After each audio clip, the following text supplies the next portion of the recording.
datang di Jurnal Glenis. Pada kesempatan kali ini kita akan bahas tentang migrasi TV digital. Mungkin dari kita sering nonton TV dengan keadaan buram atau banyak semut. Tahun depan, tepatnya di 2022, itu semua akan dihentikan karena penyiaran TV analog kita akan resmi dihentikan sehingga nggak ada lagi tuh nonton TV dengan keadaan buram ataupun banyak semut. Terus, kita masih bisa nonton TV nggak?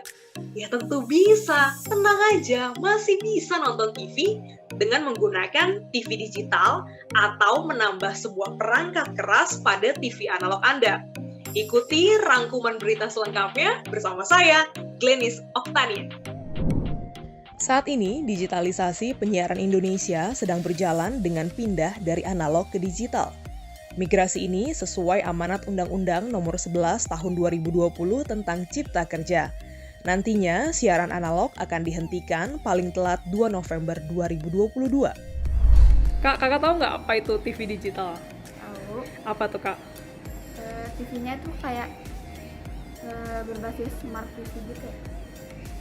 Nanti kalau di rumah udah punya TV digital atau belum? Belum. Belum punya. Nanti udah tahu kalau pakai TV digital harus ada alat tertentu nggak? Belum tahu. Belum tahu. Kakak tahu nggak apa itu TV digital? Sedikit tahu sih. Apa tuh? Boleh diceritain, Kak? TV digital itu TV yang pakai alat lagi. Pakai alat lagi. Iya, Di rumah udah pakai TV digital nggak? pakai kayaknya. Apa bedanya TV digital sama TV analog? TV analog itu yang saya tahu itu pakai programnya itu TV biasa. Kalau TV digital itu programnya bisa bermacam-macam. Bermacam-macam. Apa keuntungan kalau kita udah pakai TV digital? Keuntungannya nggak perlu berbayar lagi mungkin. Oke. Udah tahu belum nanti kita bakal migrasi ke TV digital tuh kapan?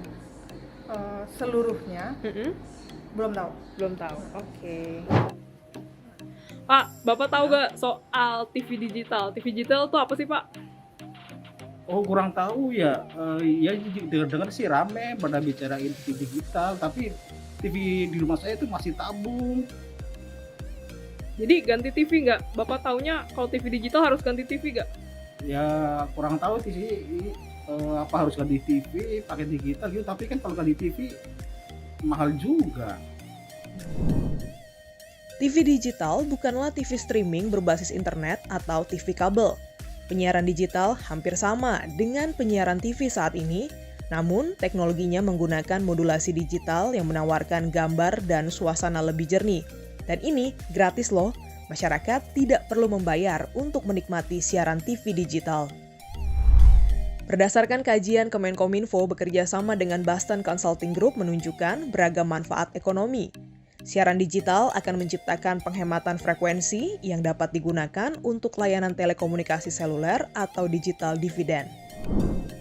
Menkominfo, Johnny G. Plate menjelaskan ada potensi kenaikan PDB sekitar 443 triliun rupiah, pajak penerimaan negara bukan pajak PNBP sekitar 77 triliun rupiah, dan juga 230 ribu lapangan pekerjaan baru serta 181 ribu unit usaha baru, di mana hal ini bisa dinikmati pada tahun 2020 hingga 2026. Peneliti Indef Nailul Huda menyatakan dampak ekonomi bisa dirasakan di sejumlah sektor. Maka dari itu, regulasi migrasi ke digital harus segeralah dimulai. Namun pemerintah harus memastikan masyarakat tidak terbebani. Saya melihat memang banyak sekali manfaat yang ditimbulkan dari adanya program pemerintah untuk move dari TV analog ke TV digital. Memang salah satunya adalah membuka banyak kesempatan bagi perusahaan televisi swasta yang ingin masuk ke layanan televisi dalam negeri yang memanfaatkan jaringan baru yang ada di TV analog. Nah, disinilah yang saya rasa banyak sekali manfaatnya, terutama bagi perekonomian dengan multiplier efeknya yang besar dari industri penyiaran. Nah, salah satunya itu dari industri film, kemudian ada industri musik, kemudian ada dari industri-industri pendukungnya yang saya rasa itu akan meningkat apabila layanan TV digital itu lebih ditingkatkan. Nah, disinilah memang terletaknya bahwa regulasi untuk memindahkan siaran TV analog ke TV digital itu harus segera dimulai. Nah, memang kalau kita lihat beberapa dari masyarakat kita, terutama bagi yang perdesaannya itu masih menggunakan TV analog. Nah, bagaimana mereka untuk pemerintah nih, tugas pemerintah untuk memberikan pemahaman bagi masyarakat untuk beralih ke TV digital gitu, karena dari digitalisasi di bidang televisi ini atau di bidang penyiaran ini mendatangkan manfaat yang cukup besar. Nah, ini juga pemerintah harus juga menggandeng perusahaan televisi swasta itu yang ingin ataupun ingin menyiarkan TV-nya atau beralih dari TV analog ke TV digital. Nah, ini yang saya rasa juga perlu dikejarkan lagi, karena beberapa kita mempunyai banyak sekali siaran atau stasiun televisi yang masih analog gitu. Nah, baru beberapa saja yang dia sudah ada layanan TV digitalnya. Nah, ini yang jadi PR juga sebenarnya bagi pemerintah untuk memindahkan stasiun TV ini ke TV digital. Nah, di sini yang saya rasa harus diperhatikan oleh pemerintah.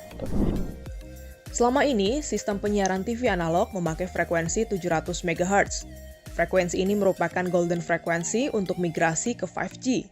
Dengan migrasi ke digital, ada penghematan di frekuensi 700 MHz, bahkan bisa dimanfaatkan untuk lalu lintas kebencanaan. Tapi pada dasarnya pemerintah dan lembaga penyiaran dalam hal ini televisi ada swasta berkomitmen sepakat untuk bisa kita migrasi dari analog ke digital. Jadi memang saya tekankan sekali lagi ya Bu, kerugiannya dikatakan lambat tuh seperti apa Bu? Apakah ada kerugian ekonomi? Ini kan karena kemajuan teknologi saja nih kita terlambat. Ya, kerugian ekonomi jelas ada. Kan saya bilang nanti kalau digital dividend itu sudah ada, digital dividend itu adalah frekuensi 700 MHz yang dibebaskan dari TV dan akan digunakan untuk 5G antara lain, dan PPDR yaitu untuk kebencanaan dan sebagainya. Nah, itu kan nggak bisa dilelang sekarang. Kalau nggak, frekuensi itu bisa dilelang. Kalau di luar negeri itu hasil lelangnya tuh triliunan itu. Nah, selain triliunan, kemudian ada bisnis-bisnis yang timbul dari digital dividend, 5G dan sebagainya. Sekarang kan kita semua selalu ribut, ini internet ini lelet banget kan, sulit banget cari. Nanti diharapkan kalau dengan 5G akan lebih cepat. Nah, kita butuh untuk itu gitu. Memang nah, ya memang harus gitu, terlambat, tapi ya mudah-mudahan jangan terlalu terlambat lah. Saya sebagai praktisi penyiaran ya kalau bisa itu nggak ada pengunduran lagi. Tapi di undang-undang. Jadi nanti kalau undang-undang itu nggak ditepati, nah apa sanksinya? Ya harus ada dong. Kalau nggak kan kita makin lambat, lama-lama Indonesia jadi ketinggalan. Gitu. Lalu bisnis-bisnisnya yang rasanya gini, ada bisnis-bisnis tertentu yang harusnya bisa dilaksanakan di Indonesia. Karena ini belum digital dividennya belum ada, aku pindah dulu aja deh di Vietnam atau di Thailand gitu. Di tingkat ASEAN, Indonesia tertinggal dengan negara tetangga seperti Singapura dan Malaysia yang telah selesai pada 2019. Bahkan juga tertinggal dengan Vietnam dan Thailand yang telah rampung di 2020. Untuk bisa mengakses siaran digital tidaklah sulit. Jika TV Anda sudah mampu menerima siaran digital, cukup melengkapi dengan antena TV UHF.